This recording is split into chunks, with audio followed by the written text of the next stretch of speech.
Professor Nildo Oríquez possui doutorado em Economia pela Universidade Nacional Autônoma do México, pós-doutorado pela Universidade de Buenos Aires, Argentina. Isso aí, é isso que eu gosto. É isso aí. Então, fique à vontade, professor. Boa noite. Um prazer imenso estar aqui em Santa Maria, mais ainda aqui nesse sindicato. Filiado ao ANDES, meu sindicato, e agradeço o Grupo Cairós, os camaradas do Sinazef, que junto com o nosso sindicato convido todos vocês e me trazem aqui. Eu venho para uma qualificação, mas é absolutamente indispensável aproveitar e fazer um debate, um convite tão generoso, tão importante como o que eu recebi aqui.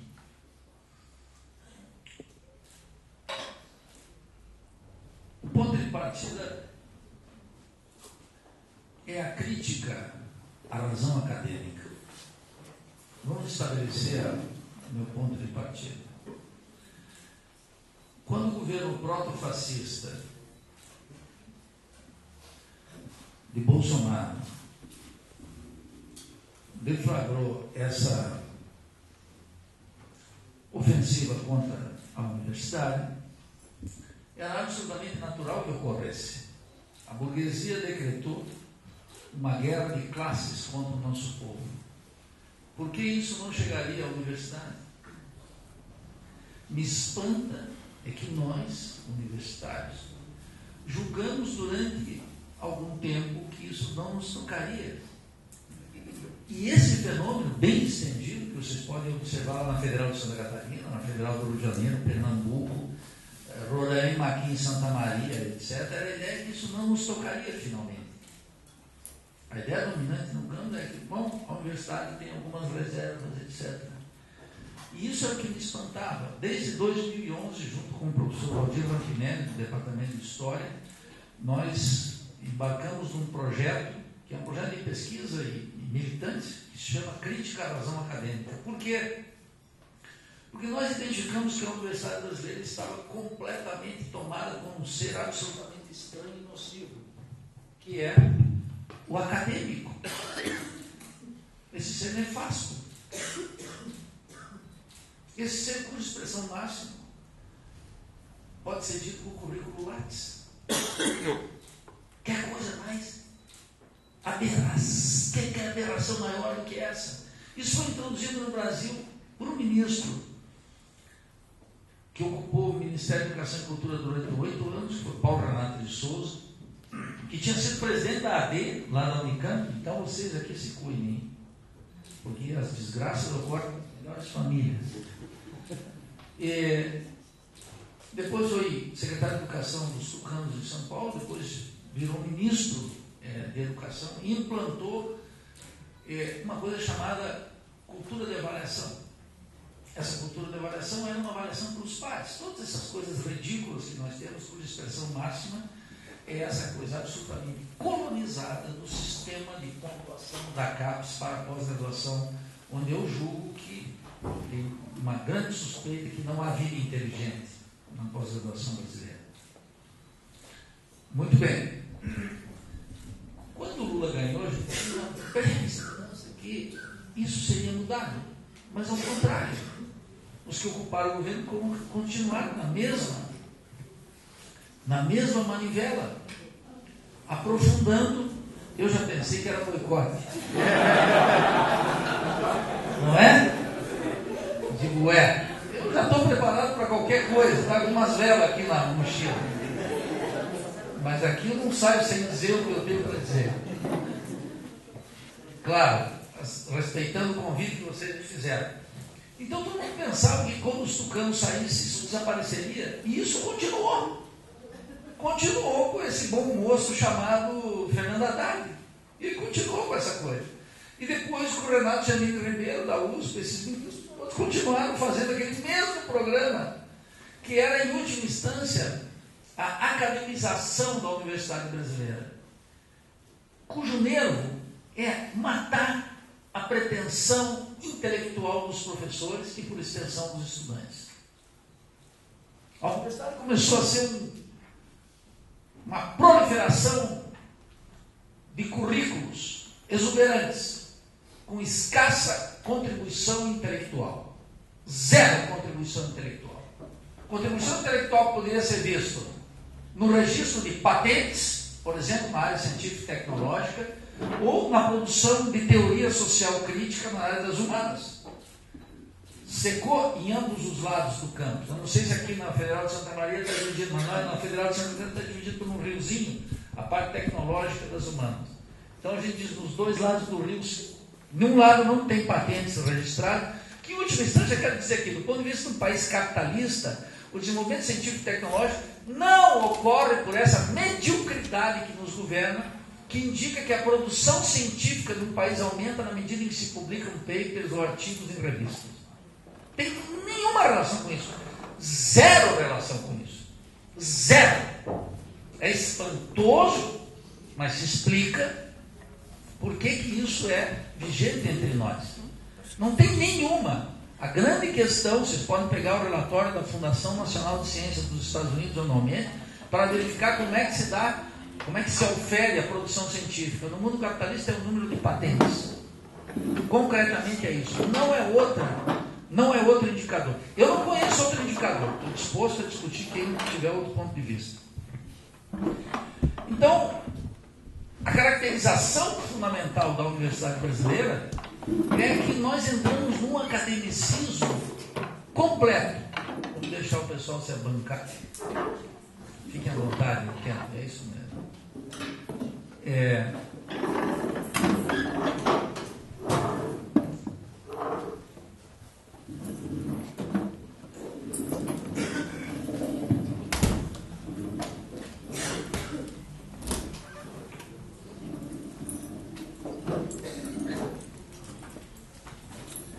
Bem,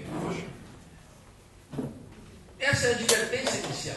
A universidade está academizada e a característica da universidade acadêmica, ela é uma característica essencial, ela é anti-intelectual, no sentido que ela não tem curiosidade intelectual e ela não estimula o pensamento crítico. Ela é uma reprodução das teses centrais que emanam dos países metropolitanos, e ela está caracterizada por uma dependência científica e tecnológica gigantesca que não escaparia a um aluno de segundo ano de economia quando vê o balanço de pagamentos. Só vou dar o dado. Esse sistema mafioso começou em 1994 com os tucanos e se estendeu pelos petistas. Portanto, o sistema petucano, essa junção dos dois, mostra claramente, quando a gente observa os números do balanço de pagamentos.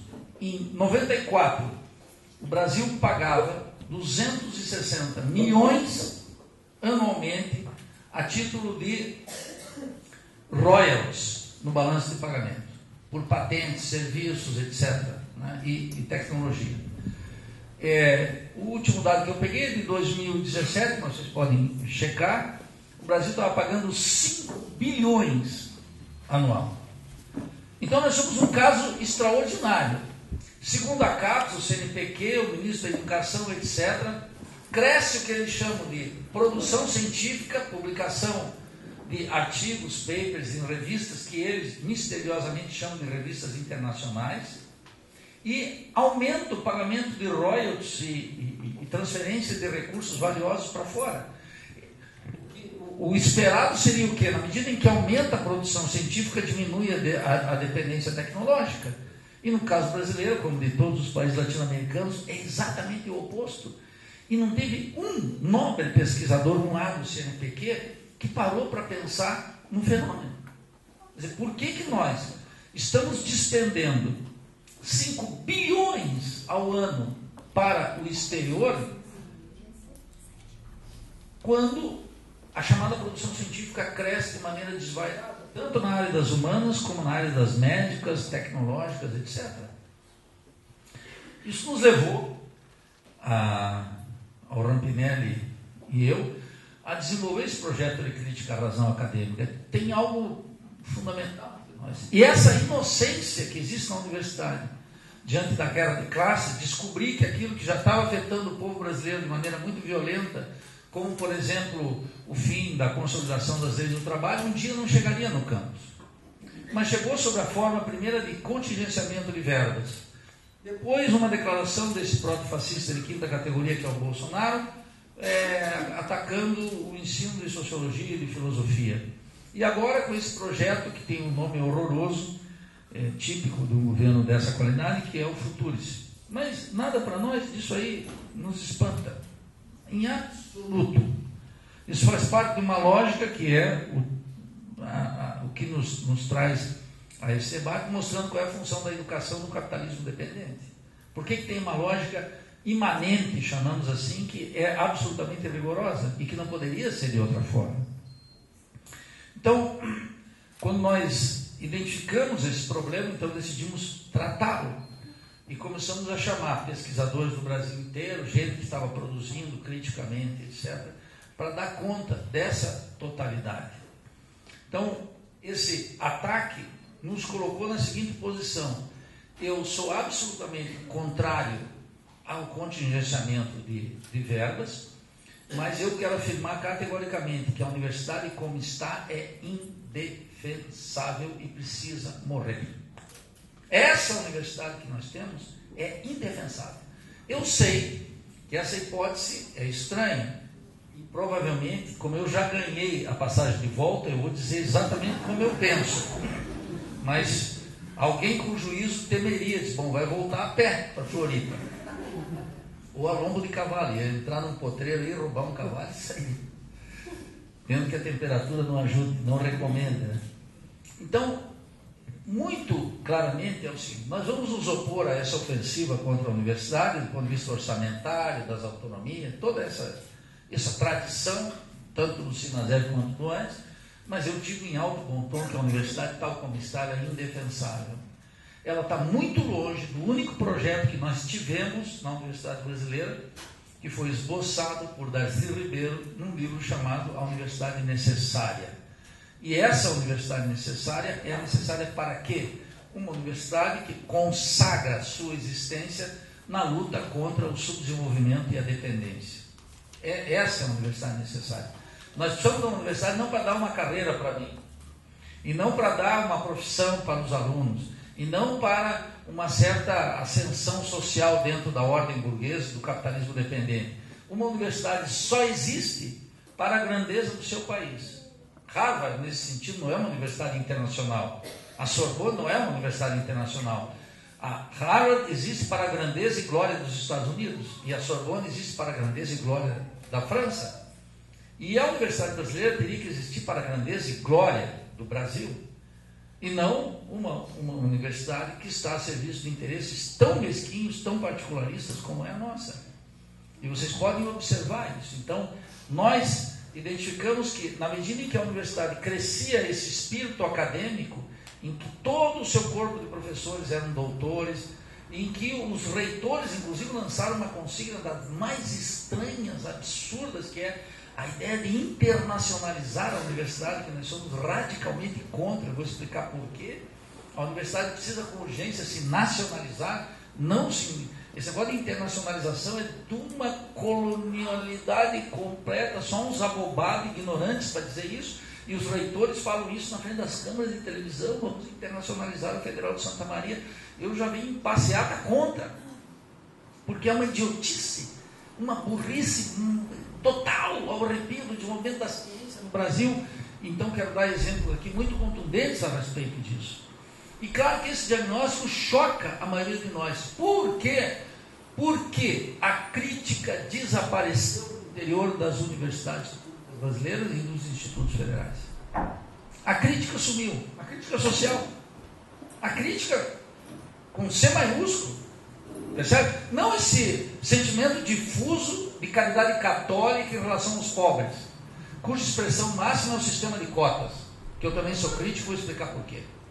Que agora ele já tocou e não resolve mais nenhum dos nossos problemas. Nós temos que discutir a universidade como uma instituição científica, na luta contra o subdesenvolvimento e a dependência. Esse é o ponto. Ou ela serve para isso, ou ela não serve para mais nada. Então, quando os governos do Paulo Renato nos atacavam sistematicamente, que era o governo de Cardoso, ou o governo de Temer, ou agora o governo de Bolsonaro, eu digo, eu sou contra esse ataque. A redução de verbas para a educação, o ferir o princípio da autonomia que nunca foi regulamentado por nenhum governo, nem por petistas, nem por tucanos, não é? Tudo isso a gente está incorporando. Só que é o seguinte, essa universidade é imprestável, não serve e precisa mudar radicalmente. Essa é a tese dessa exposição. E aí eu quero explicar por quê. Nós vivemos num sistema mundial de produção de mercadorias. É o sistema capitalista. Aqui tudo é mercadoria. E o conhecimento e o saber é também uma mercadoria. Tal como é o microfone, a água, o carro, a jaqueta, o tênis, a sela do cavalo. Tudo é uma mercadoria. Tudo é objeto de compra e venda. Por isso que o meu sindicato antes tem que mudar o seu bordão. Essa é a ideia de uma universidade pública, gratuita, socialmente referenciada, etc. Isso caducou por completo. Isso não tem mais o menor sentido. Nós vamos ter que encarar a tese da universidade necessária do Darcy Ribeiro. Que o pessoal não gosta, porque o Darcy Ribeiro fez parte da reforma da EDB, toda aquela discussão na época do Fernando Henrique Cardoso, etc. Mas é o único projeto que tem entre nós. Como também a crítica do Álvaro Vieira Pinto na questão da universidade, que ele faz naquele seminário da Uni, em 1962, o grande Álvaro Vieira Pinto, né? O maior filósofo que nós já tivemos todos os tempos. Não é uma Marilena Chauí. Marilena Chauí é uma especialista ali em Spinoza. Isso é uma coisinha de quinta ali de São Paulo. Eu estou falando de Álvaro Vieira Pinto, o maior filósofo brasileiro de todos os tempos, que publicou coisas tão geniais como o Conceito de Tecnologia, uma obra póstuma. Na educação o pessoal trabalha com ciência e existência, mas Sociologia para os Países Subdesenvolvidos é uma obra que eu diria, saem daqui e comecem a ler hoje à noite, ao lado ali de um fogão a lenha com pinhão e chimarrão, se atraquem até de manhã cedo a ler essa obra, porque é uma coisa efetivamente extraordinária. Então, nós estamos metidos num sistema mundial de produção de mercadorias. E as universidades produzem mercadorias muito úteis, com valor de uso e com valor de troca nesse sistema mundializado. E a natureza mundial desse sistema é com que fez que, através de instrumentos como o Banco Mundial, um governo como Paulo Renato, um ministro como Paulo Renato, do Fernando Henrique Cardoso, ou Fernando Haddad, do governo Lula, no sistema petucano, implementaram esse academicismo, cuja marca maior era o currículo Lattes, como registro de atividades quantitativas, e essa ideia absolutamente estranha, nefasta e ridícula de publicar ou perecer, de tal maneira que os sistemas de pós-graduação, expressão máxima disso, era dado pela pontuação de acordo com os professores, teriam que publicar, e se publicavam nas revistas internacionais, tinham, via de regra, mais pontos do que publicando nas revistas nacionais. Então, dependendo da área, né, o último levantamento que eu fiz, uns 3 anos, depois eu não mexi mais nisso, mostrava que só na área de literatura, língua e literatura vernácula, é que as revistas nacionais dominavam. Mas nas áreas das exatas, eram quase todas revistas internacionais, nas áreas médicas, etc. E o doutor em física, o doutor em química, os doutorzinhos nossos, todos, não se tocavam de algo fundamental, que apareceu até nas comissões de debate de ciência e tecnologia no Congresso, no Senado Nacional, aquele covil de ladrões. O que acontecia? As pessoas não se tocavam do mais mínimo, que essa lógica desenvolvida pelo Paulo Renato e adotada pelo petismo, pelo petucanismo, e que vigora hoje e vai continuar vigente, ela faz parte desse sistema mundial de produção de mercadorias, em que um pesquisador da Guatemala descobre numa plantinha ou num animalzinho, num réptil, em alguma propriedade que ele faz uma pesquisa, que ele publica numa revista de Boston, que o pessoal com cabeça colonizada chama de uma revista internacional. E aí tem um pesquisador brasileiro que trabalhou a copaíba, por exemplo, na Amazônia e no norte do Brasil, publica, descobre propriedades analgésicas, anticancerígenas e etc. das plantas brasileiras e publica numa revista lá de Boston, que ele, com a cabeça colonizada, completamente pateta, idiota, completo, que assiste Netflix, ele julga uma revista internacional. E um outro pesquisador lá do Equador descobre uma planta de um povo originário, de um povo indígena, também descobre alguma propriedade que os índios possuem, que os índios latino-americanos possuem como saber, como condição de sobrevivência, e publica numa revista internacional. O ato seguinte é lá num país central, como nos Estados Unidos, tem uma estreita articulação entre empresa privada, multinacional, financiamento estatal poderoso e fundos universitários das universidades. Pode pegar uma universidade pequenininha, Harvard tem 17 mil estudantes, uma coisinha de nada lá dentro. Mas é uma universidade potente, porque tem programas permanentes de pesquisa, articula, e elas pegam e chamam esses pesquisadores que fizeram essas microdescobertas, leva para lá, o sujeito vai com uma bolsa de estudo, dirige durante 1 ano, talvez até 2 anos, quando não ocorre diretamente a fuga de cérebros, ele fica nesses países, desenvolve projetos que, a partir desse conhecimento parcializado, produzido em escala global, com alguém lá da Malásia, que pega uma propriedade, com o meu amigo Edson, que fazia estudos sobre as propriedades anticancerígenas do chimarrão gauchada, lá no Japão. E foi convidado 3 vezes, dando bolsa de estudos, etc., que ele naturalmente não viu o resultado. Mas quem sabe o que os japoneses pegaram aí? Daqui a pouco vocês estão tomando aqui uma pílulazinha para não dar um problema cancerígeno que vem do mar e vão ter que pagar royalties na farmácia. Percebe como é que é o sistema? Então o sistema funciona assim. E aí essas empresas que estão localizadas, associadas intimamente com as universidades estadunidenses e com um forte financiamento estatal lá nos Estados Unidos, via de regra sustentado também por orçamentos militares cada vez maiores, porque nos Estados Unidos o gasto militar é assim ininterrupto, seja governo democrata ou governo republicano, eles vão registrando patentes. O resultado pode ser visto, por exemplo, numa declaração nada mais, nada menos do que Aloysio Mercadante, ministro de Ciência e Tecnologia da Dilma, professor da Unicamp, que, identificando o problema, não teve 2 moléculas de honestidade intelectual e uma de solidez política para dizer: vamos interromper isso. Como? Ele declarou solenemente no Senado Nacional, eu estou sem os dados aqui, mas é aproximado que eu vou dizer, mas está no nosso livro Crítica da Razão Acadêmica com todos os detalhes.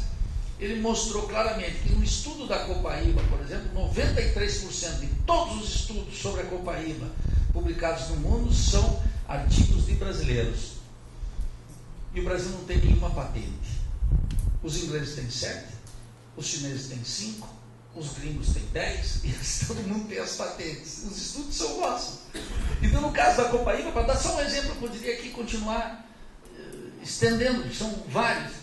Nós publicamos os artigos nas revistas internacionais, que são revistas nacionais dos países metropolitanos. Isso tem uma rede de articulação, que é esse Sistema Mundial de Produção de Conhecimento, que nós entramos dando os insumos ali gratuitamente. O que é que volta? O pesquisador ganha um artigo publicado na Nature, ou qualquer uma dessas revistas que estão aí mais ou menos famosas, etc.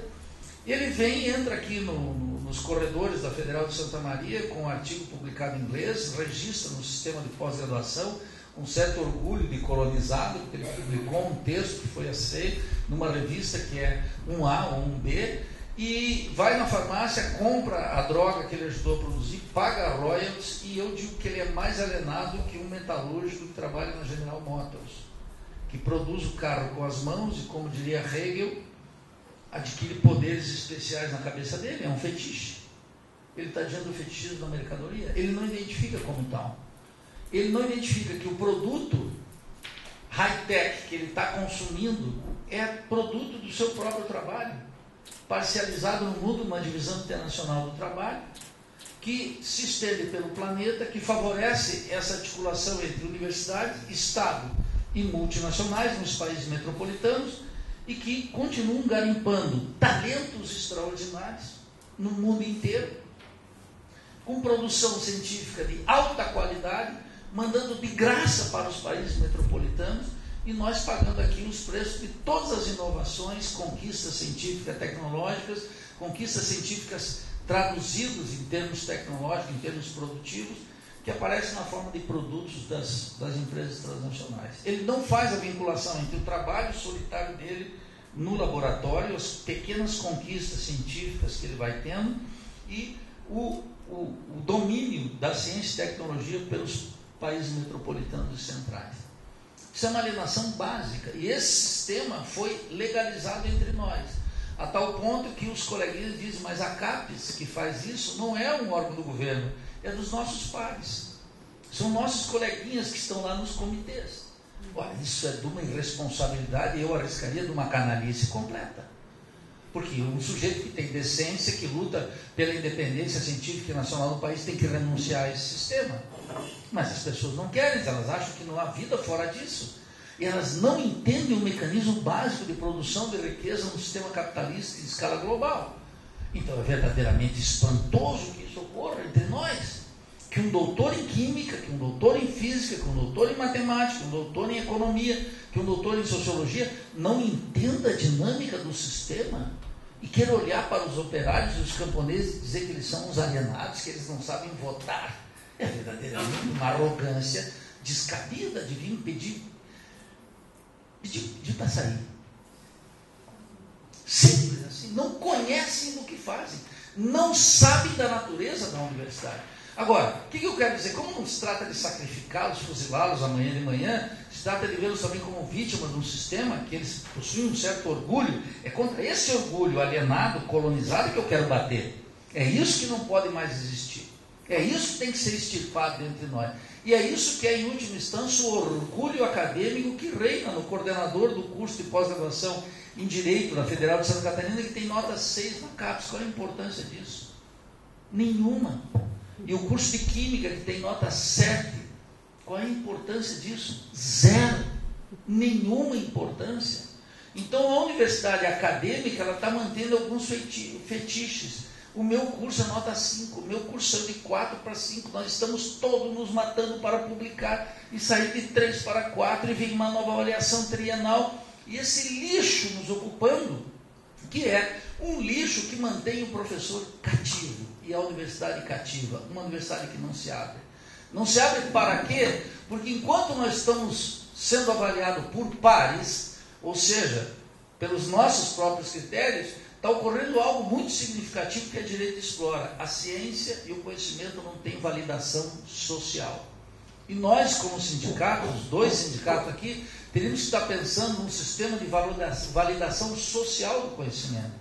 De tal maneira que um cretino proto-fascista como Bolsonaro e esses ministros de economia, que são menos que analfabetos, que são gangsters verdadeiramente, os dois que andaram por aí, o que foi e o que está, não é? Eles podem chegar e atacar a universidade impunemente, sabendo que o povo não vai defender a universidade. Quando nós saímos na última manifestação, saiu a universidade.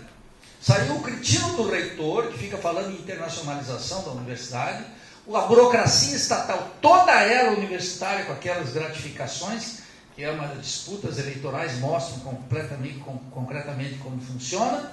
E saiu, claro, a massa estudantil, já preocupada com o corte das bolsas, o sistema de permanência, etc. e tal, e nós massificamos o combate. Mas a população olhou aquilo, eu arriscaria dizer, com grande indiferença. Estão reclamando aí. E pensem, na grande maioria, nos 24 milhões de brasileiros desempregados, completamente fodidos, vamos usar a expressão concreta aqui, um desemprego de 3 anos, percebe? Essa gente olha para nós e ainda diz o seguinte: pô, eu fui lá checar o salário do professor Nilton, ele está bastante bem situado. E estamos muito bem situados comparados com o nosso povo. Mas se tu coloca isso para o nosso colega, ele se irrita. Porque nós estamos colocando para ele o seguinte: não é que tem miseráveis no Brasil, nós estamos colocando um professor diante da sociedade. Dizer, olha, nós, concretamente nas condições de um país subdesenvolvido e dependente, os nossos salários são bons. Por quê? Porque quase 90% da população economicamente ativa no Brasil ganha até 3 salários mínimos. Aqui tem um padrão de reprodução da força de trabalho baseado na superexploração da força de trabalho. E um professor não pode ocultar isso. Isso não me desestimula na greve. Percebe? Como eu dizia para os petistas, ninguém me deu mais salário do que o governo Lula, mas eu não perdi o juízo. Meu salário aumentou e eu via que o Brasil estava afundando. E estava afundando. Eu vou mostrar por que estava afundando. E estava afundando durante o governo FHC, durante Lula, durante Dilma, durante Temer, e está agora no epílogo que é Bolsonaro. Então esse é o padrão. Agora eu sei que isso é estranho, porque a grande maioria não suporta a crítica. A crítica desapareceu entre nós. Por que a crítica desapareceu entre nós? Me permita um pequeno dado biográfico. Quando eu entrei na universidade no século passado como estudante, durante a ditadura, no final da ditadura, o que dominava a cena na universidade era a crítica à universidade.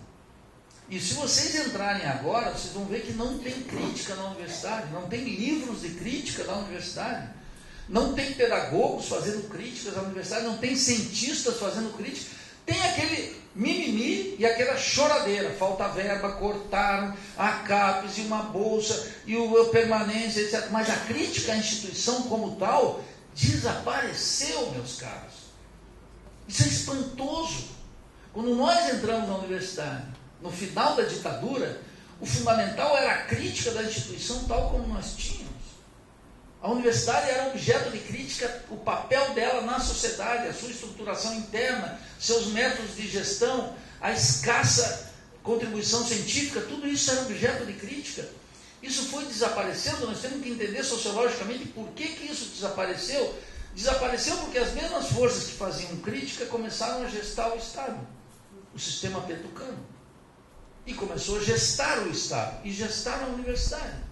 A gestão passou a ser algo fundamental. Para nós, com algo que foi objeto da nossa luta, a luta pela democratização das universidades, eleição para reitor, consulta à comunidade, fim da lista tríplice, aquelas coisas. Mas aquela gestão democrática, ela foi empobrecendo a vida universitária. Foi tornando o currículo uma peça de alienação científica e cultural do nosso povo.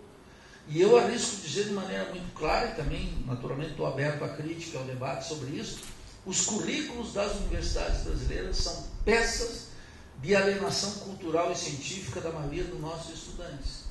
De tal maneira que nós não podemos criticar a expansão das igrejas evangélicas e nem o caráter atrasado da teologia católica. Não dá. Porque aqui dentro da universidade, tudo menos o espírito crítico. De tal forma que as pessoas reconhecem, quando um proto-fascista ou esse ministro da Educação dizem que as universidades estão tomadas por um tal de marxismo cultural, eu fico espantado. No meu departamento de 53, só um é comunista, marxista e bolivariano, que sou eu. Não tem ninguém nem perto. Não pode ser. E eu olho na sociologia, pior ainda, porque não tem nenhum bolivariano lá. E fico olhando na universidade, fazendo um levantamento lá, eu observo que é escandaloso.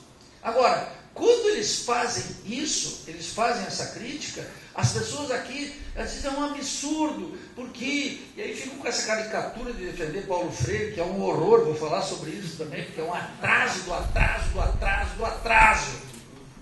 Vou explicar por quê.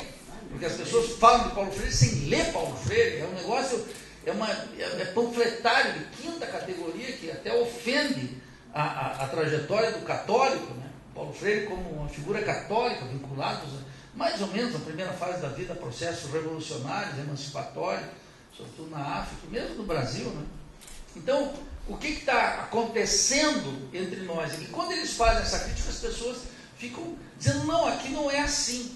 Mas esse não é assim, está colocado no interior, é o seguinte, a universidade é um instrumento do conservadorismo brasileiro. Completo.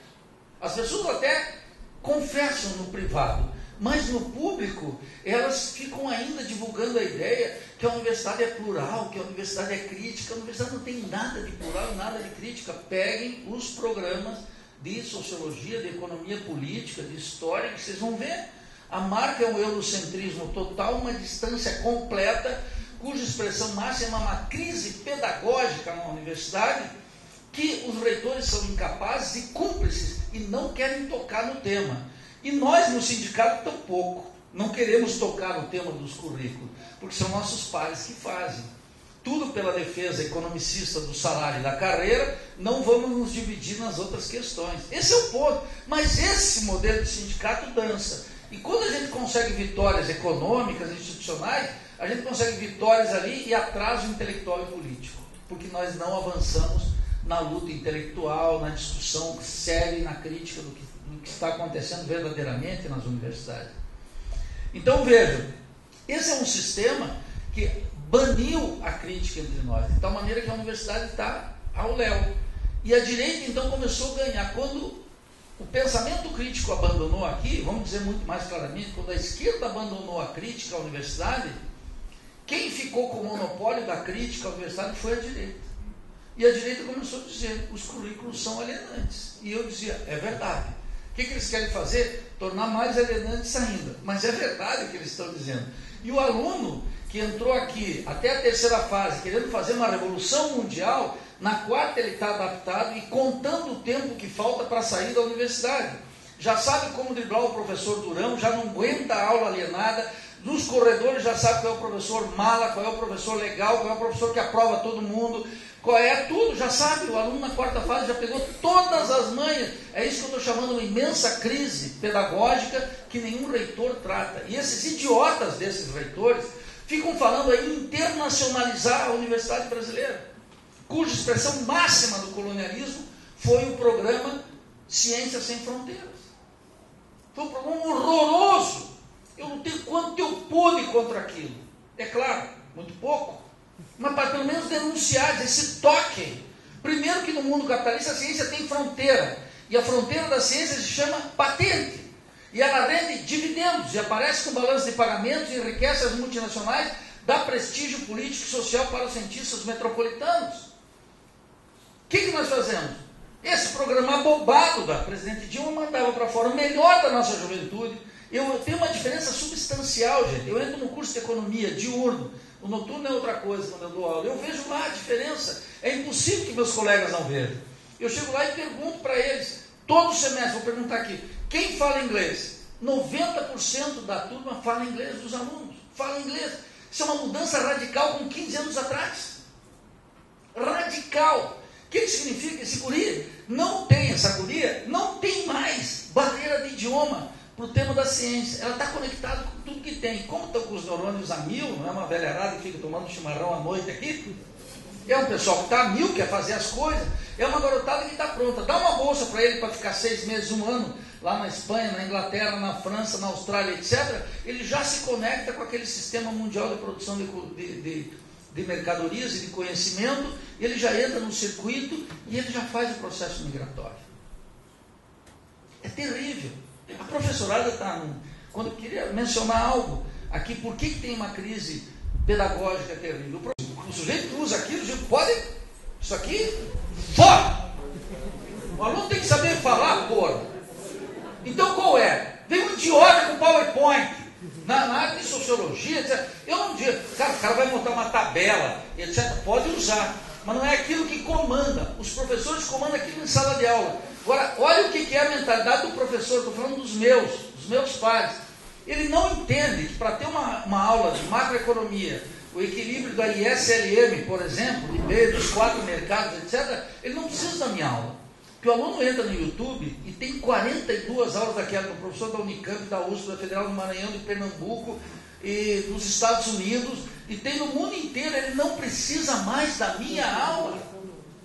Percebe aquela aulinha que o sujeito vai dar, reproduzir o manual de macroeconomia, de microeconomia, ou o manualzinho de sociologia de Carmen Weber e Marx, etc., 18 por Mar, aquela conversinha fiada de sociologia de 5ª categoria. Ele não precisa mais disso. A alunada que já fala inglês já pega a aula de Harvard, e já pega do MIT, já pega lá na frente, e já pega no curso de economia com quem está, via de regra, já está se comunicando com o pesquisador por e-mail, porque ele fala inglês, ele não tem mais barreira de idioma, e o professor está aqui, percebe? E o reitor, cúmplice, vou dizer, calhorda, não se toca, que precisa tratar o seminário da pedagogia com os professores, porque os professores tampouco foram educados na arte da oratória. Sabe por quê? Porque ele entrou num programa de pós-graduação, fez lá 2, como é que chama? Estágio de docência, deu 2, 3 aulinhas, e se atracou em sala de aula, passou no concurso, fez um doutorado em física, química, matemática, ele não sabe dar aula.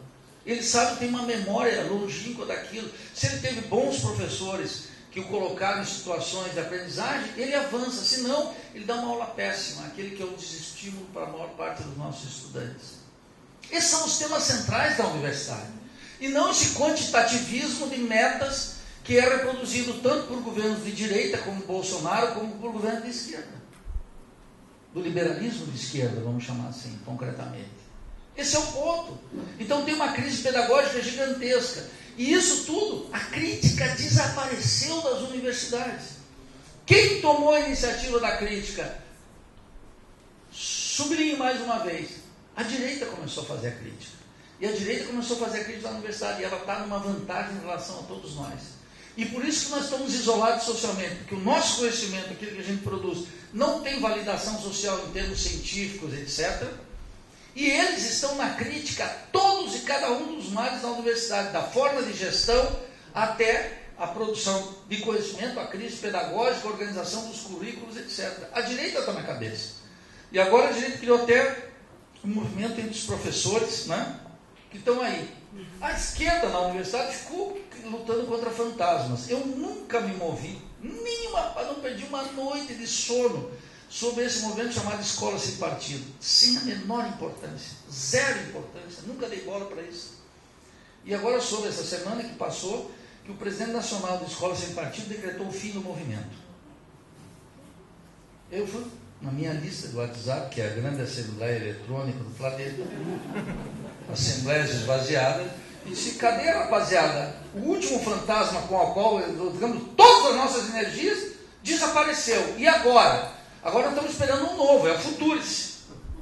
O reitor da Federal de Santa Catarina, sabe o que diz? Soltou uma nota dizendo claramente, todas e cada uma das medidas do Futurice nós já aplicamos. Eu pensei que o campus ia incendiar. Não, já estamos, sacou? Estamos juntos, Bolsonaro, fica tranquilo. Isso aí que você está propondo, o que é isso, senão uma catástrofe do diagnóstico do que deve ser uma instituição científica e de ensino? Eu coloco aqui para vocês não dormirem, mas é catastrófico, não é para rir, é para chorar, que o reitor da Federal de Santa Catarina, eleito, vai lá e diz tudo que vocês estão falando, ponto por ponto, nós já estamos fazendo. Algo de muito errado está aqui. Essa crítica da razão acadêmica que nós estamos fazendo, ela tem como partido o fato de que nós somos um país dependente e subdesenvolvido. E a produção de ciência aqui, e a função do intelectual, não é aquela que o cientista na Sorbonne, em Yale, em Harvard, possui. Não é. Como a do político, tampouco deve ser aquela que nós vemos do Partido Democrata e Republicano dentro dos Estados Unidos. Nós vamos ter que ter um tipo de professor, de estudante, de político, etc., de novo tipo. Alguém que entenda que nas condições de dependência e subdesenvolvimento, a tarefa política, científica e cultural fundamental é romper com o subdesenvolvimento e a dependência. É colocar o Brasil e os países latino-americanos fora da condição de dependência, rompendo com 3 séculos de colonialismo e 2 séculos de dependência. E não ter nenhuma ilusão nas versões desenvolvimentistas, sejam modernizantes dos tucanos ou de caridade católica como dos lulistas. É preciso ter uma clareza do que está aí. Se esgotou o sistema político total, e aí vem a questão fundamental. Por que tem esse ataque decisivo contra as universidades? Porque o grau de dependência e subdesenvolvimento aumentou violentamente no Brasil. Vou ter que falar aqui algo, não por vício de formação, mas por economista, obviamente, não, mas por uma interpretação marxista do desenvolvimento capitalista brasileiro. O que está acontecendo? Por que as universidades não são mais necessárias? Por que chegamos à ociosidade das universidades? Porque em 1994, o Brasil, através do que os economistas chamam de Plano Real, moldaram uma coesão burguesa. Essa coesão burguesa era o latifúndio, o setor comercial, o capital industrial nacional e multinacional, e o regente da orquestra, o sistema bancário, as finanças. Essa coesão estabilizou, durante 8 anos, difundiu entre nós o mito da estabilidade monetária. De tal maneira que a burguesia dizia, olha, vocês têm que ter uma moeda forte, enquanto ela estava depositando os dólares lá fora, no bordão predileto dela, que é In God We Trust, que é o bordãozinho que está lá no dólar verde. Esse é o ponto. Essa canalha, que é a burguesia brasileira, que não tem nada de moderno, nada de nacional, nada de nada, tem uma mercadoria para vender no mercado mundial, que é a riqueza da nação e o suor e o sangue do seu povo. É isso que a burguesia brasileira tem para vender em escala mundial. Ela estabilizou a moeda e começou a produzir 4 fenômenos decisivos, de 94 para cá, que esgotaram. Então, quer dizer, Bolsonaro não é, e a política educacional dele, não é um raio em céu azul, aconteceu por acaso, ou como alguns pensam, por causa que o WhatsApp contou nessa eleição. Isso é de uma indigência intelectual que dá vontade de chorar. Bom, ocorre que esse pacto estabelecido, essa coesão burguesa entre essas situações de 94 para cá, começou a operar. E ela produziu 4 grandes fenômenos no Estado, na economia, na cultura e na política brasileira. Primeiro, ela significou uma ampliação da fronteira agrícola ininterrupta, gigantesca, uma ampliação do latifúndio de maneira gigantesca no Brasil. Cresceu durante Fernando Henrique Cardoso, cresceu durante Lula, cresceu de maneira exorbitante durante o governo da presidente Dilma, que tinha no ministério nada mais nada menos do que a senadora Cátia Abreu, conhecida nos botecos como Miss Motosserra, mas era a comadre da presidente Dilma, da cota pessoal dela. Quando eu vejo algumas feministas defendendo o protagonismo da Cátia Abreu, quero matar ela e a feminista que está defendendo isso, as duas, porque é um verdadeiro escândalo. Ninguém vai me dizer que essa não é uma mulher empoderada, que é um outro conceito de 20ª categoria que anda por aí, só diante da indigência que nós estamos submetidos para aceitar esse tipo de coisa. Então o que acontece? A expansão da fronteira agrícola cresceu violentamente. Quais são as consequências? A renda da terra cresceu, o latifúndio se tornou fortalecido, o número de proprietários cresceu, a concentração e centralização da propriedade de maneira absoluta, crimes ambientais, assassinato de sindicalistas como resultado absolutamente necessário. Uma das frações que começou lá em 94 é fundamental, porque ela sustenta uma economia exportadora, uma economia que é voltada para fora. Percebe? O desenvolvimento capitalista brasileiro tem como uma página de orgulho o fato de ter balança comercial superavitária. Claro, porque essa balança comercial superavitária, porque ela tem um superávit na exportação de produtos agrícolas e minerais gigantesco, e tem um déficit na importação de máquinas, equipamentos, e agora inclusive de matérias-primas intermediárias para a produção, que é tudo internacionalizado e que dá um déficit gigantesco. Ainda tem um superávit, porque é tal a expansão da renda da terra que é uma coisa extraordinária, gigantesca, gigantesca. E a expressão máxima é o latifúndio. Então vocês podem ver que a fração parlamentar de representação política do latifúndio é a frente parlamentar do chamado agronegócio, que é a mais importante no Congresso. A segunda característica decisiva é que na esteira desse processo, a chamada burguesia industrial, que é aquela fração que então hegemonizou o desenvolvimento capitalista da via clássica lá na Inglaterra, né, com a indústria têxtil, a revolução industrial, foi a burguesia industrial. Essa que em 1994 representava 27, 28% do PIB, ela foi diminuindo ao longo do tempo de Cardoso, de Lula, de Dilma, de Temer, até um ponto que agora ela representa 9,7% do PIB. Está assim? E agora, com o Tratado de Livre Comércio entre o Mercosul e a União Europeia, isso vai implicar e vai diminuir completamente.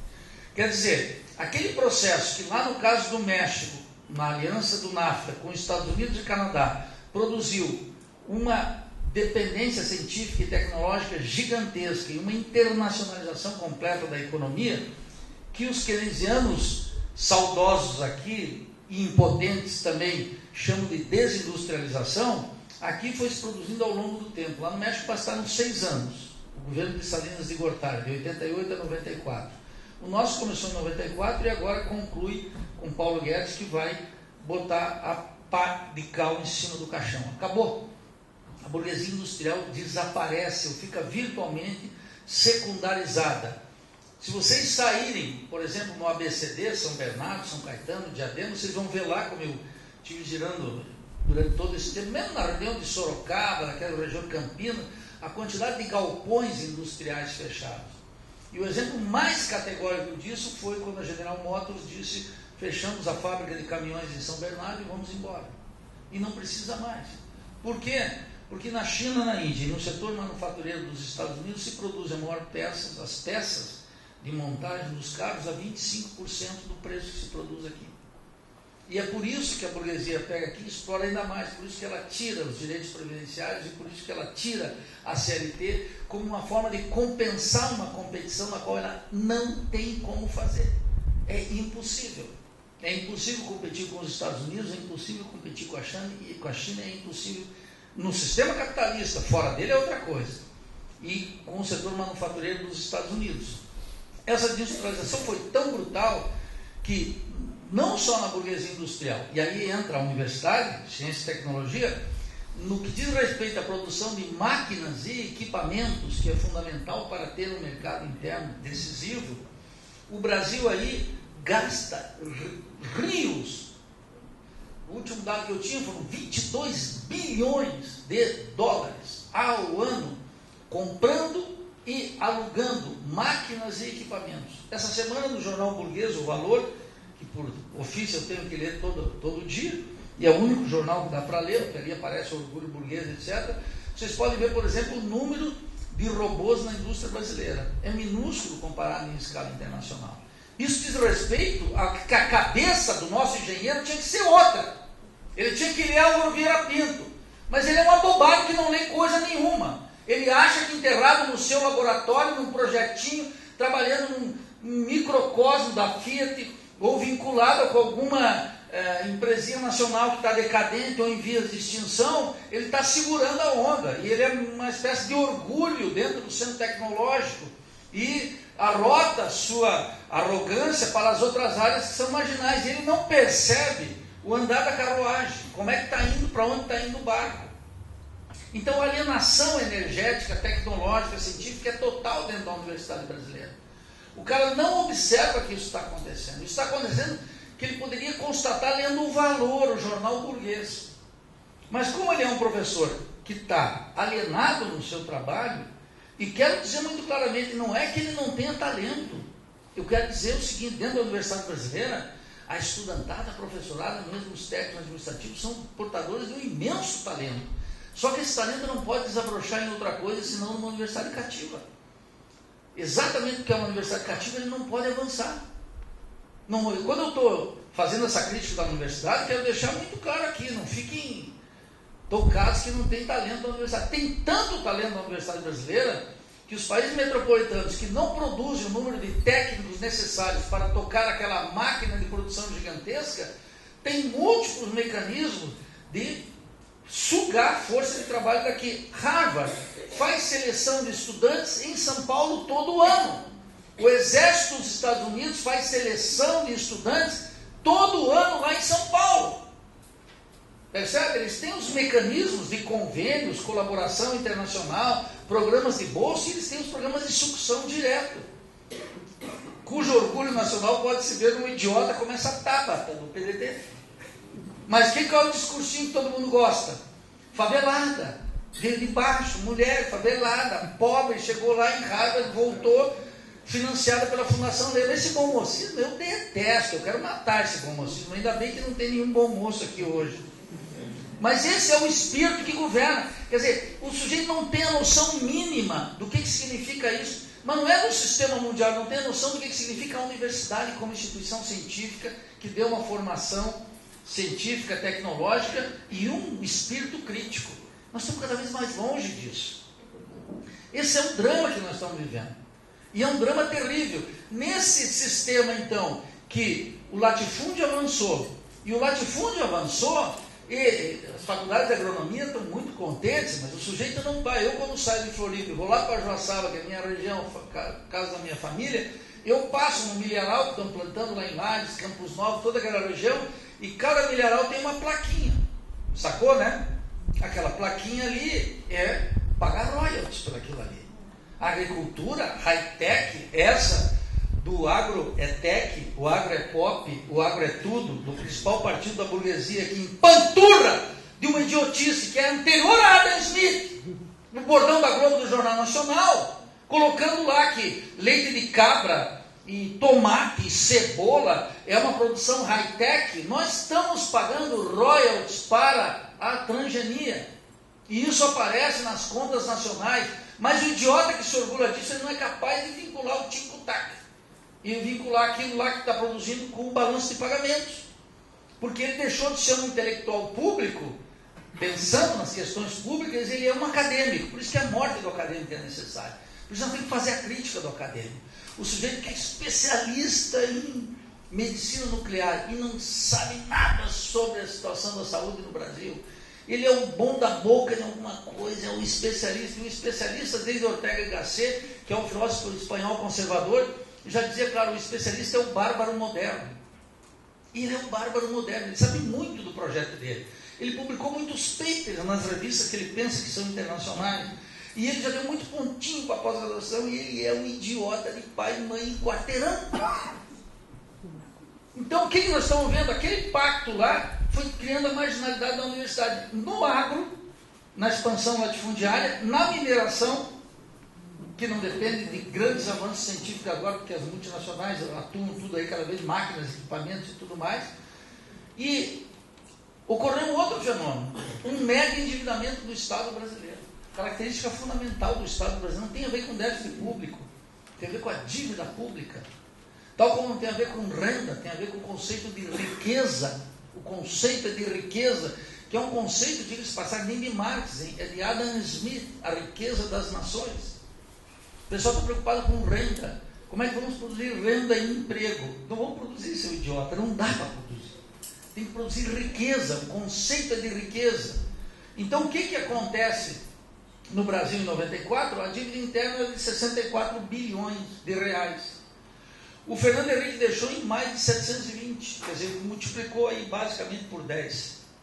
O Lula pegou, em lugar de interromper a República Rentista, deixou em 1 trilhão e 500 bilhões. E a Dilma veio e colocou em 4 trilhões. E o Temer veio e agora colocou em 5 trilhões. E o Paulo Guedes já está dizendo que vai aumentar isso. Como? Em cima de nós. Por quê? Porque ele está dizendo claramente que vai acabar. Eu já tinha dito que eles iam fazer isso em janeiro. Aí um monte de gente lá veio o profeta do Apocalipse, etc. E essa semana, Paulo Guedes diz o quê? Nós vamos acabar com 100% da vinculação de receitas. Saca? A DRU vai ser 100%. 20% para a educação, 20% para a saúde. Vão acabar com tudo isso. Essa grana fica toda discricionária no Tesouro e à disposição do ministro da Fazenda, e ele vai multiplicar a dívida pública.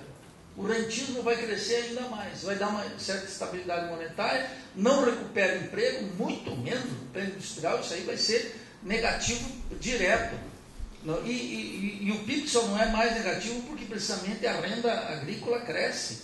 Porque se desagregar o PIB, né, a indústria, que é o núcleo, o motor burguês da coisa, que dá o progresso tecnológico, etc., ele vai lá para baixo, menos 14, menos 11, menos 10. E aí, como sobe o agrícola e o de serviços, que é os bancos, etc. e tal, dá um PIB exuberante, como de 0,8. Essa maravilha que está aí, não é? E agora, semana passada, a novidade foi que estava revertendo a tendência de queda, porque agora vai para 0,81. Não mais 0,80. Eu já me animei, digo, opa, o orçamento aqui nas universidades deve melhorar. Os reitores já ficaram entusiasmados, porque é um bando de abobados. Eu quero dizer aqui, não é que eu estou fazendo uma agitação barata. Pensem nos nossos reitores. Como é que a Andifes ficou calada todos esses anos? Sumiu e só reaparece para pedir dinheiro. É um bando de irresponsáveis nesses reitores. Não estão à altura de uma figura como Darcy Ribeiro, reitor da UNB. É uma canalha. É uma canalha irresponsável tanto quanto os ministros que andaram por aí. Simpático como os Haddad, abobado como o Leonino Ribeiro, ou estúpido como esses dois que estão aí no governo do Bolsonaro. Como não tratá-los assim? Para ver essa cena de marginalidade da universidade brasileira. de marginalidade do trabalho científico, de falta de educação de rigor entre nós, instituições empobrecidas materialmente e empobrecidas no horizonte intelectual. Como aceitar isso sem se indignar? Eu fico louco com isso. Não infarto porque o coração é bom, sou jovem. Senão eu já estrebuchava aqui. Porque é detestável essa cena. Esses idiotas falando em internacionalização, nós somos do oposto. Nacionalizar a universidade, tornar a universidade necessária e brasileira. O que significa? Abrir-se para o problema da dependência e do subdesenvolvimento em cada um dos seus pontos, na imensa destruição ambiental e saqueio da riqueza pública. Percebe? Na falta da dependência científica e tecnológica completa e na remessa de lucros e dividendos para fora de maneira ininterrupta e cada vez mais acelerada. Então nós tivemos agora um superendividamento estatal que o Paulo Guedes está indo lá para cima. Isso não começou com o bocó corrupto e liberal do Michel Temer. Isso veio desde 94 com a FHC, Lula. Eu estou dando os dados. Aqueles que quiserem salvar o petismo, vamos discutir. Porque sempre tem um, né? Que foi diferente. Foi diferente só por causa da gestão moral da pobreza. Essa concepção católica que existe entre nós, que é tão nefasta quanto a evangélica quando vem para a cena pública. Quero dizer muito claramente, o sujeito pode ser candomblé, católico, cada um faz o que quiser. Isso é de fórum íntimo. Mas quando vem para a política, eu quero tratar como tem que ser. E essa concepção católica que leva a uma digestão moral da pobreza, porque dá o Minha Casa Minha Vida, etc., e no auge dos programas sociais destinados tão somente 0,47% do PIB, nem 0,5% para os programas sociais, quando destinavam 9%, 8%, 10% para o rentismo da dívida pública, não para pagar a dívida, mas para multiplicar a dívida. E depois impor esse reino da austeridade que está comendo sobre todos nós. Percebe? Isso é um processo contínuo, que não começou com a maldade da destituição do presidente Dilma. A presidente Dilma, ela foi destituída porque essa economia política já estava comendo lá de trás. Era uma consequência necessária das medidas de Cardoso, de Lula, naquilo que são os 3 pontos essenciais: a ampliação da fronteira agrícola e economia exportadora, o superendividamento do Estado e a superexploração da força de trabalho. O que é a superexploração da força de trabalho? O fato de que 83,26% dos trabalhadores da população economicamente ativa no Brasil, de 110, 112, 114 milhões de trabalhadores, ganham até 3 salários mínimos. Percebe? Até 3. E somados os 3, não dá o salário mínimo necessário calculado para o Diese para produzir em termos normais a força de trabalho no Brasil. Como é que nós vamos aceitar isso como um avanço social? Sendo insustentável do ponto de vista da economia política.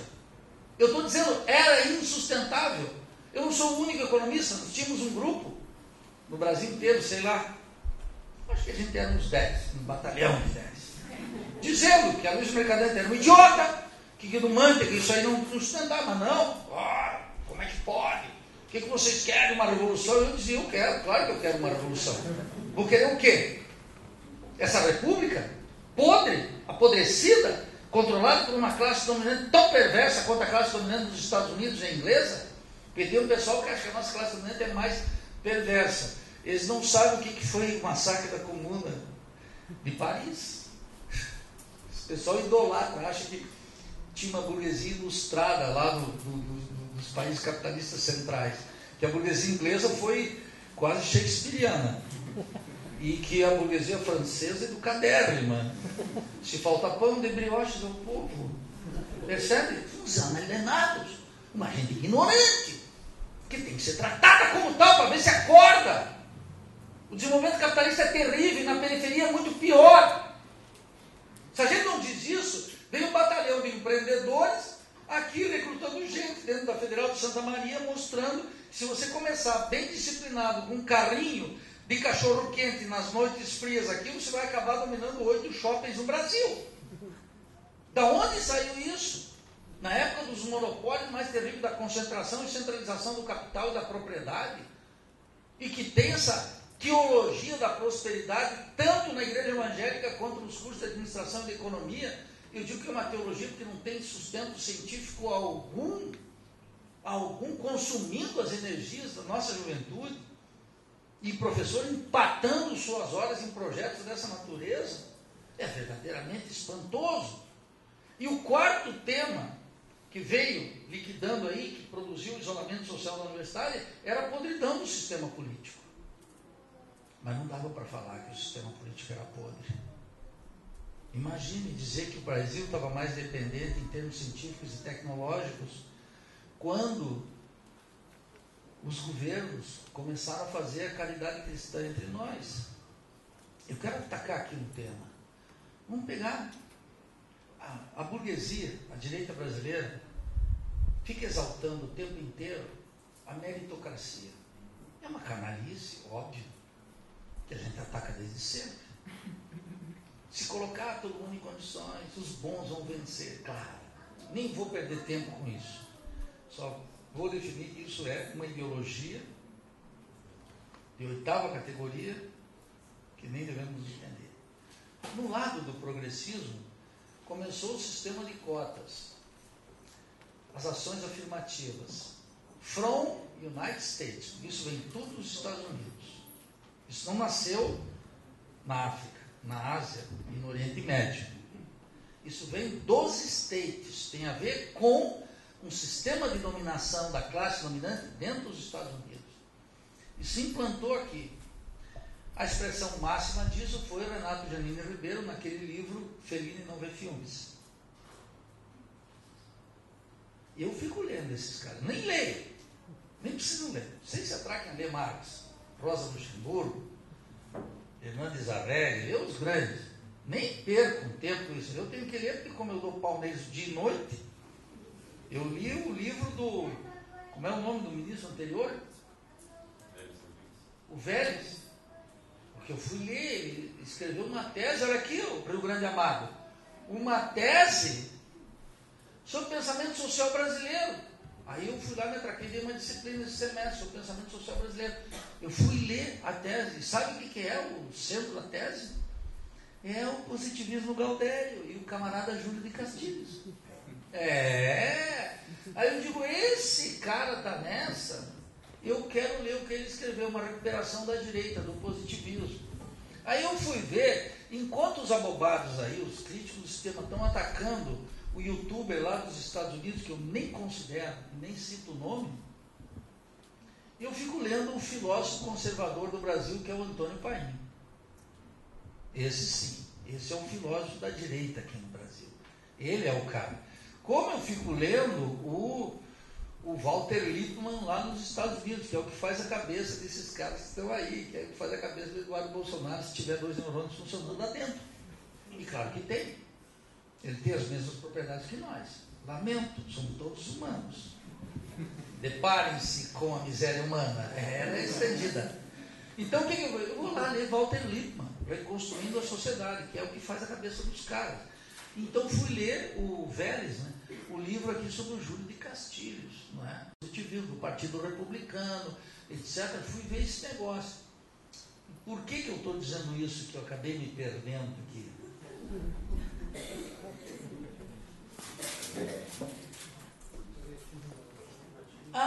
E aí vem essas modas. Aí eu fui ler o Renato Janine Ribeiro, para não dizer que eu leio só de esquerda, leio os de direita também. Vamos ler, os liberais de direita e os liberais de esquerda.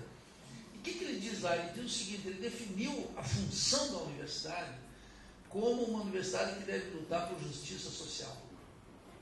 A função da universidade, nesse livro, que é Fellini Não Vê Livros, não vê filmes, está lá, a universidade tem que ser a luta pela justiça social. Por isso que o sistema de cotas, etc., entrou.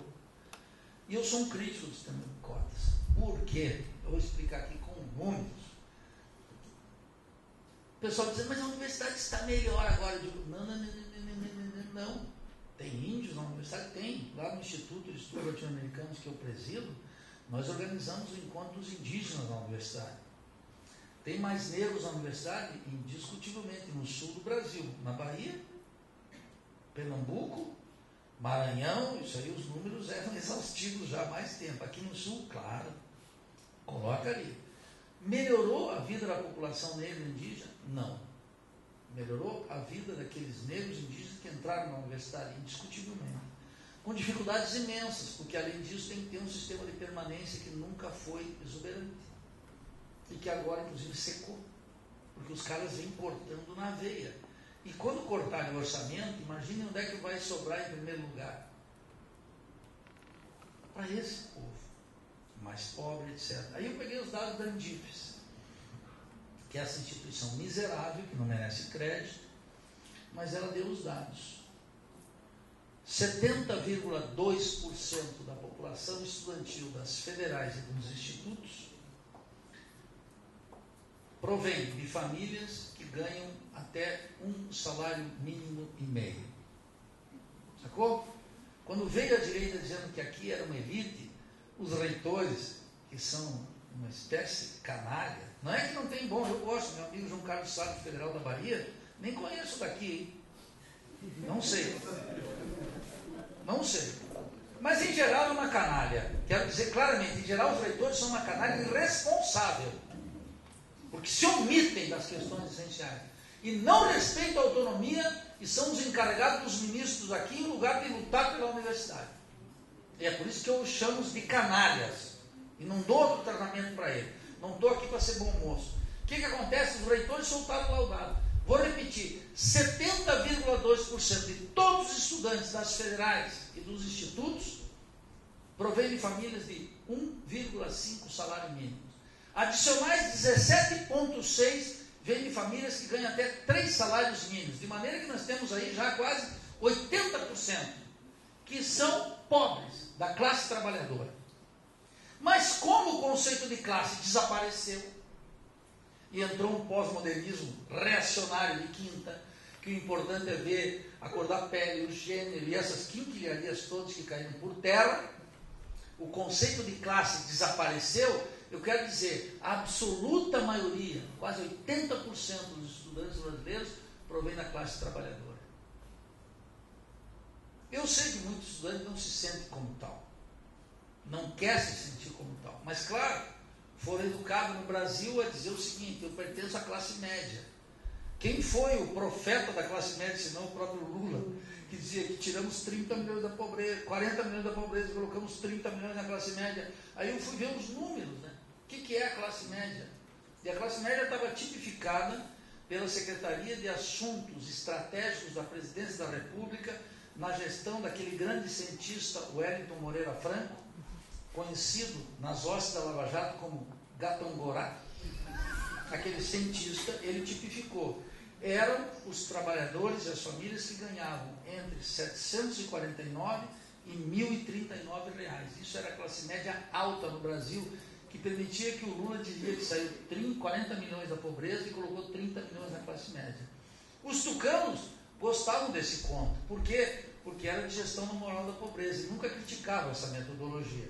Mas o que o episódio encerra? Uma lição clara. Se você não pode mudar a realidade, mude a forma de ler a realidade. E coloque como um economista. O economista não sabe, nós temos uma piada com os neoclássicos na economia. Como é que você coloca um elefante num barco? Abstrai o peso do elefante e coloca. É assim. Eles criaram um país de classe média. Quando começou essa ideia de classe média, os pobres andando de avião e comendo a picanha e etc, que é uma versão empobrecida, mas que toca, eu lembrei logo do Cardoso. Porque a glória do Cardoso no Plano Real, tem muita gente jovem aqui, eu quero recordar, sabe qual era o êxito do Plano Real? Era que o povo estava comendo frango e iogurte. O pessoal mais velho aí lembra? Não vou denunciar o pessoal mais velho, mas o pessoal mais velho lembra. Sabe qual era o padrão de consumo? O povo está consumindo frango e iogurte. Como dizem lá em Ossaba, calcule o prejuízo. Agora é andando de avião e a picanha indo para a universidade e virando doutor. Percebe? Então, quando eu olhei esses dados, eu digo, bom, então o sistema de cotas já quase cumpriu a função. E o número de negros na universidade? Porque nós estamos num país que é o país de maior população negra fora da África. E isso dá para a nossa nacionalidade um vigor extraordinário. O nosso povo, essa gigantesca miscigenação, acompanhada de um racismo gigantesco contra o nosso povo negro, é muito claro, mas isso é uma virtude do nosso povo. Isso é uma das amarras nossas mais fortes da nacionalidade brasileira. Isso é o que vai nos tornar uma potência muito maior que os Estados Unidos e qualquer outra coisa, se a Revolução Brasileira ocorrer. O que acontece? Os dados da Andif são muito claros. 50,2% de todos os estudantes das federais e dos institutos federais são pardos e negros, que é essa metodologia errônea usada pelo IBGE. Já 50,2%. E nós temos que ter clareza que 60,2% da população brasileira é de pardos e negros. Então, uma coisa, quase encostamos lá. Mas vamos fazer um dado, a conta completa. Nós temos nas universidades federais e nos institutos 1.800.000 estudantes. Vamos colocar aí 2 milhões. Quer dizer, que a metade já é pardo e negro. E 80% é pobre. Quer dizer, o sistema de cotas incide aí, dentro do círculo. Agora, e a ampla maioria da população negra e pobre que está fora da universidade, o que a gente faz com ela? Esquece. Esquece. E eu digo não. Olhe para a América Latina e veja o sistema do México. Não tem vestibular. Um país onde eu estudei 7 anos. Não tem vestibular. Um país pobre, dependente, subdesenvolvido. E não tem vestibular. E nós aqui continuamos com a porra do vestibular. Segundo, olhe para a Argentina, onde também estudei, conheço o sistema universitário. E o que tem? Uma universidade de massa. Não tem vestibular. E é um país pobre, subdesenvolvido e dependente. E olhe para o Uruguai, idem. E para colocar a cereja no bolo, olhe para Cuba. E olhe o Cuba. Para tu explicar para um cubano o vestibular, tu leva 3 horas. Tem um problema cognitivo. Eu disse, não, como é que é isso aqui? Isso quer dizer que a maioria não entra, a maioria não entra. E o pessoal aqui dentro da universidade, tão isolado socialmente, ficou brincando de justiça social de maneira molecular. E agora? E agora que o sistema de cotas quase cumpriu a sua função, quase cumpriu, vamos dizer que cumpra. E aí? O que fez a universidade? Continua a mesma universidade miserável, a mesma universidade anticientífica, a mesma universidade que não é crítica, a mesma universidade que não enfrenta a dependência e o atraso científico e tecnológico. Por quê? Porque o ministro Renato Janino Ribeiro, do Departamento de Filosofia da USP, ministro da Dilma, como o Haddad, etc., definiram que a universidade tem como função a justiça social. Ela não é possível nem na universidade e nem socialmente. Não é possível uma justiça social no sistema capitalista. Aquele que quer lutar por cidadania aqui, que tem uma certa formação católica, etc., vai ter que lutar pela revolução social. Por quê? É o exemplo cubano. Não esqueçam que tem Cuba na América Latina. Por que eu quero falar de Cuba? Não vou fazer uma propaganda. Você vê que Cuba subiu do debate? Agora o problema é a Venezuela, que não produz nem papel higiênico. O sujeito nem sabe nada da Venezuela, sabe que aquilo é péssimo. Nós não podemos ser uma outra Venezuela, dizia. O cara não sabe nem se nós temos divisa com a Venezuela. Sabe nada, ignora completamente, mas ele sabe que nós não podemos ser Venezuela. Por que Cuba desapareceu? E eu dou o exemplo, que aquele programa extraordinário da televisão brasileira chamado Manhattan Connection, que nome do piniquinho, assim, uma coisa nacional. Um abobado lá daqueles ignorantes, fascistoides todos, fascistas, que são os covardes, disse, olha, Cuba só pode fazer propaganda de educação, saúde e segurança. E eu fiquei pensando, o ano passado visitei a Rocinha, fui lá e chegasse lá na favela da Rocinha e disse, pessoal, é o seguinte, nós vamos garantir aqui o sistema cubano, só tem garantia de segurança, saúde e educação. Que tal? Vai todo mundo. O cara diz, Cuba só pode ser propaganda de segurança, saúde e educação. Imagine anunciar isso em São Paulo, no Rio, em Recife, na Bahia, em Belém do Pará, aqui em Santa Maria. A gauchada vira tudo comuna. Então vocês saem propagandando amanhã, que a gente precisa mudar a correlação de força nessa cidade aqui. Então, quer dizer, o sistema cubano, mexicano, argentino e uruguaio, nós não chegamos nem lá, não estamos discutindo o fim do vestibular. Sabe por quê? Porque nós não discutimos uma universidade de massa. Não discutimos uma universidade de massa. Quanto entra de medicina em Buenos Aires? 1.800. Quanto entra em filosofia? 900. Aí tem o sistema de permanência, é outro problema, mas entra todo mundo. É um sistema muito melhor, infinitamente melhor. E no México é a mesma coisa. Então, como é que nós fomos aferrados, pegando essa modinha from the United States, trouxemos para cá? Que não tem nada a ver conosco. E vejam como o Brasil está gringalhado. Estou terminando. Tu me disse que era um tempo bolivariano. Então tá, já vou concluir para a gente conversar. Eu fico observando essa cena de o Brasil fica gringalhado. A propaganda política é gringalhada. A televisão é gringalhada. A universidade é gringalhada. E tudo está gringalhado. E por isso que a universidade tinha que se nacionalizar. Para ser uma potência cultural contra a indústria cultural metropolitana, que tinha que tratar as questões da ciência e tecnologia como primazia, trabalhar com rigor intelectual, mudar os processos. Eu vi essa semana, coisa genial, eu acho isso um extraordinário. Um professor universitário titular da nossa universidade não pensa, não sabe. Ele diz assim, o que ele faz? Ele vai para os Estados Unidos, vai lá no MIT e chega lá no chefe do departamento de engenharia elétrica do MIT e diz assim, olha, estou com esse projeto aqui que é para produzir aviões lá no Brasil e tal, eu gostaria que você me mandasse um aluno, e etc. E aí o Montenegro sabe que era bom vivant, foi para Nova York, New Orleans, curtia a noite e tal, voltou uma semana depois, chegou lá para o Dr. Smith, perguntou, Dr. Smith, então, tem aí um aluno, tem alguém que possa se encarregar disso? E o Dr. Smith falou, tem alguém que pode tocar esse teu projeto aí, que eu gostei muito e tal. Quem é? Sou eu mesmo. E o chefe do departamento de engenharia elétrica do MIT pegou malicuia, não pegou malicuia porque não era gaúcho, mas veio para cá e começou a organizar o Centro Tecnológico ITA. E aí teve as Forças Armadas de direita também, começaram a boicotar, etc. Mas eles fizeram.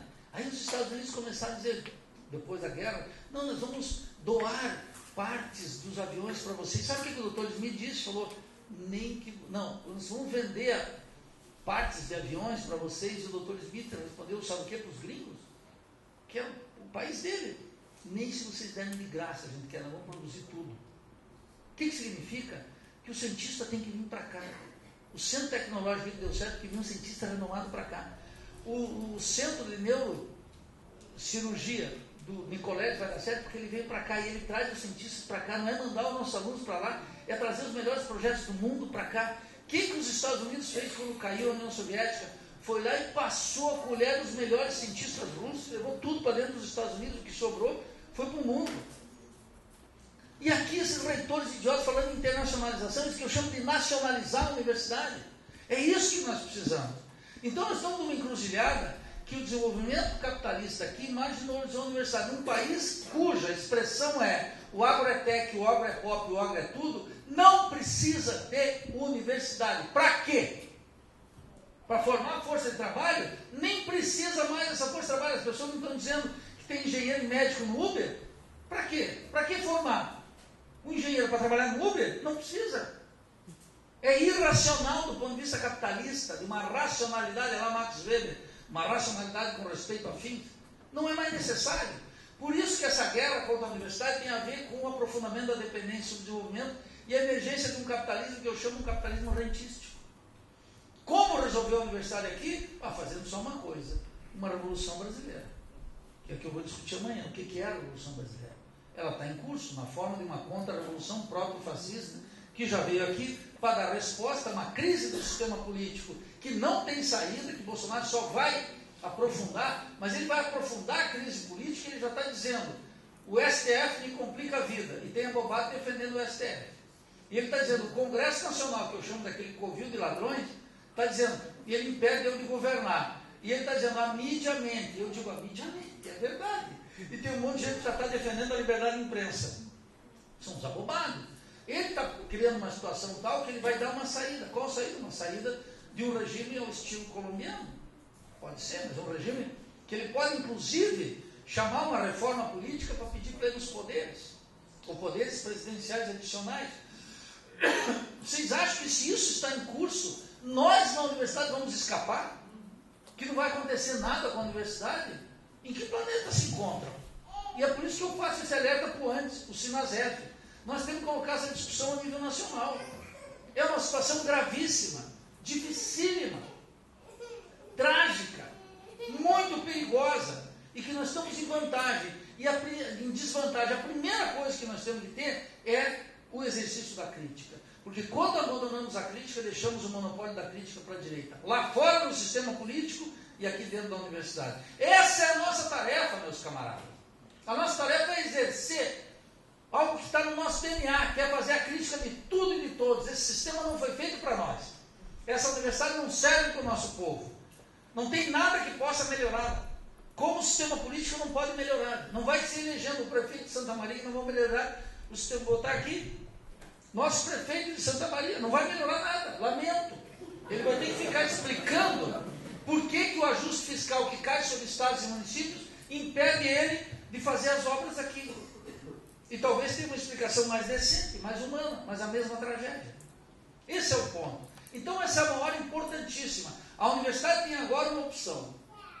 Ou ela sucumbe na sua mediocridade, em defesa dessa universidade que é indefensável, ou ela sai para a rua, defendendo uma universidade nova, uma outra universidade, a universidade necessária.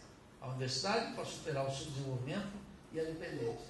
A universidade que só se realiza com a Revolução Brasileira. Muito obrigado.